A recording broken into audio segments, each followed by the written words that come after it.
한 일주일 지나니까 이제 사람을 인식을 못할 정도로 이게 정신적으로 분열이 있다고 하더라고요. 잠을 못 자고 나면 당연히 몸도 안 좋아지고 피부도 안 좋아지겠죠.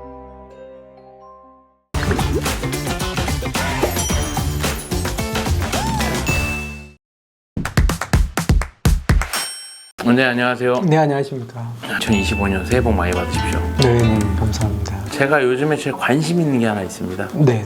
영상 쪽에 계신 분들이 의외로 좀 밤에 작업을 많이 하세요. 그래서 제가 잠을 많이 못 잔다는 느낌을 좀 많이 받아서. 근데 원장님은 잘 주무세요? 저는 굉장히 잘 자는 편. 몇 시부터 몇 시 정도에 주무세요? 일단 뭐 잠은 밤에도 자고요. 낮에도 혹시나 뭐 제가 잠깐 여유가 되면 5분이라도 저는 낮잠을 자는 편이고요. 그러면 첫 번째 질문부터 들어갈게요. 그러면 좀 올바른 수면 시간과 권장 수면 시간에 대해서 좀 말씀해 주시면 좀 좋을 것 같아요. 어느 정도는 자야지 되는데 이제 그게 수면 시간이란 게 중요하잖아요.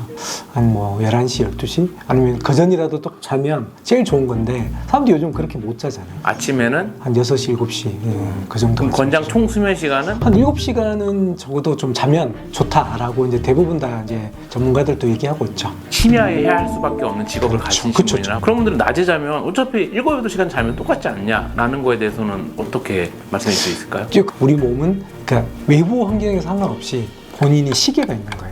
근데 그게 바뀌려면 시간이 꽤 걸리거든요. 만약에 바뀌게 되면 그래도 뭐 햇빛을 가린다든지 이런 아마 좀 장치들을 해야 될 거예요. 예전에 제가 원장님한테 들었었던 이야기인데 몸에서 햇빛을 받아들이는 염색체가 있어서 그걸 인지하기 때문에 그게 사라지고 나서 잠을 자야지 좋다라고 말씀했었던 것 같은데. 이렇게 생체 리듬이 호르몬하고 관련이 되는데 아침에 일어나서 우리가 예를 들면 빛을 보잖아요. 그러면 이제 또 호르몬이 또 바뀌는 거예요. 그러면 이제 잠을 잘 잘 수 있는 환경이 되는 거죠. 적어도 8시간을 자되 웬만하면 밤에 자는 게 좋다. 밤에 자는 게 제일 좋다. 잠이라는 것이 우리 몸에 미치는 영향을 좀 말씀해 주시면 뭐가 있을까요? 우리 어릴 때는 왜 좀 일찍 자고 일찍 일어나라 이런 말을 많이 할 때는 왜 그러냐면 키가 커야 되고 성장이 돼야 되잖아요. 근데 이제 나이가 들어서 또 성장 호르몬이 필요하거든요. 사실은 그때는 노화를 방지하고 그 세포를 새롭게 만들어주는, 재생을 시켜주는 역할을 하는 호르몬이거든요. 근데 그게 밤에 나오죠. 잘 때. 그래서 일단 잠을 자는 이유는 우리 뇌에도 뭔가가 쉬는 뭔가 시간이 필요하잖아요.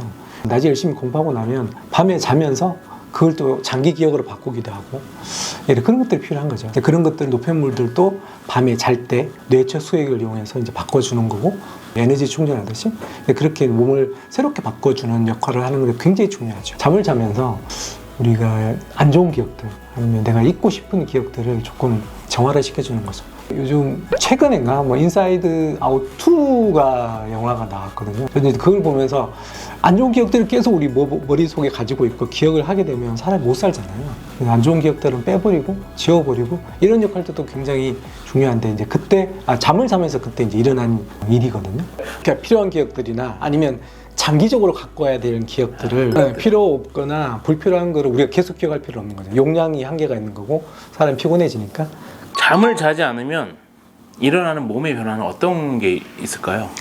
일단 잠을 좀 못 자고 나면 또 보통 예민한 사람들 아침에 일어나면 피부를 만지면 좀 피부가 푸석푸석하고 보통 우울증 있는 사람들이 잠을 잘 못 자거나 이런 사람 많잖아요. 그래서 밤에 잠을 잘 자게 되면 기분도 좋아지고 이런 역할들도 있는 거죠. 제가 알기로는 잠을 최대 안 잔 사람 기네스북에 오른 사람이 하나 있더라고요. 네네. 나이가 되게 어린 학생이었었는데 한 일주일 지나니까 이제 사람을 인식을 못할 정도로 이게 정신적으로 분열이 있다고 하더라고요. 잠을 못 자고 나면 당연히 몸도 안 좋아지고 피부도 안 좋아지겠죠. 그러면 불면증이 있으신 분 있잖아요. 수면제를 드신 분들이 많이 있어요. 네네. 이게 어떤 영향을 미치는지 좀 말씀 좀 해주시면 좋을 것 같아요. 그러니까 이제 보통 수면제라고 하면 내가 잠을 못 자서 수면을 들게끔 유도하는 역할도 있고 그리고 또 수면을 조금 길게 유지하는 약도 있잖아요.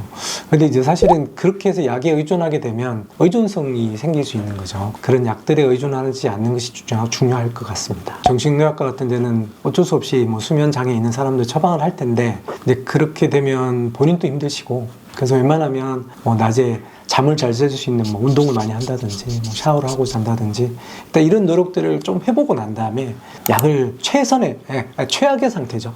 불면증으로 고생하시는 분들한테 자기 전에 해야 되는 것들 좀 말씀해 주시면 좋지 않을까요? 웬만하면 그런 카페인이 든 음식들은 오전에 일찍 드시고 오후에는 안 드시는 게 좋을 것 같고요. 운동을 열심히 하면 사람 피곤하잖아요. 공부를 많이 하거나 책을 많이 읽거나 하면 피곤할 텐데 뭐 그런 작업들을 하는 거죠. 그러면 어쩔 수 없이 자게 되거든요. 제가 제일 재밌었던 얘기는 성경책을 읽거나 보험 약관을 읽으면 잠이 잘 온다는 얘기를 그러니까요. 들었던 네, 머리를 쓰게 되면 머리가 피곤해지면 잠을 자는 거죠.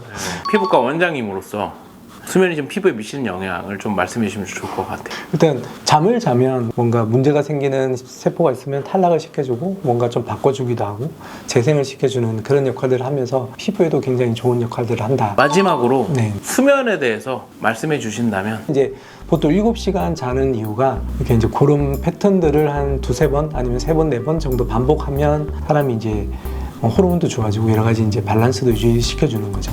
일단 만약에 뭐 11시에 잔다 그러면 11시부터 한 2시까지는 푹 자는 거 이런 연습들을 좀 하시면 훨씬 더 이제 숙면을 취하지 않을까 생각이 듭니다. 오늘 잠 관련돼서 참 많은 얘기를 들은 것 같아요. 네네네. 네, 이제 새해부터는 좀 일찍 주무세요. 네, 저는 웬만하면 일찍 자려고 합니다. 알겠습니다. 오늘 감사합니다. 네, 감사합니다.